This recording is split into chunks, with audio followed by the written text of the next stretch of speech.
Vintage rail enthusiasts at Cowra are battling plans to close more rail lines in the neighbourhood, already facing long detours to keep offering tours to the region. The Lachlan Valley Railways are still hoping for a permanent move to rail yards at Orange.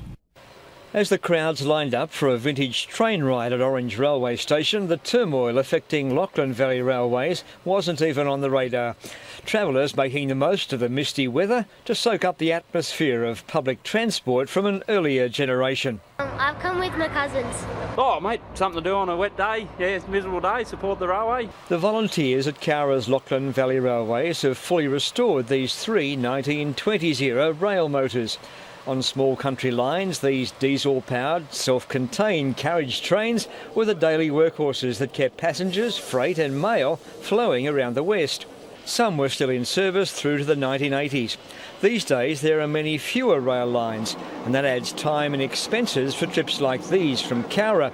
Before the Cowra to Blaney line closed 2 years ago, it was a half-day trip across to Orange.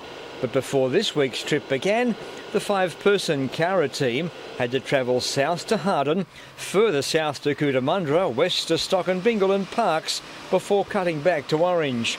We had to stay overnight in Parks, so it basically took us 2 days to get here, whereas coming through Blaney would take us about 4 hours. Along with a handful of Central West councils, Lachlan Valley Railways are keeping up the pressure on the state government to reverse their decision to close even more of the little-used rail lines around the area.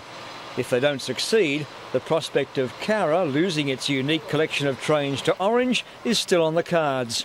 We're certainly exercising that option. We don't want to be landlocked. We don't want to have to move from Cowra, but we certainly don't want to stop running trains either. Trips between Bathurst and Taranah this week are the next dates on the current tour before the Railmotors join a vintage train festival on the Blue Mountains, offering trips between Mount Victoria and Katoomba.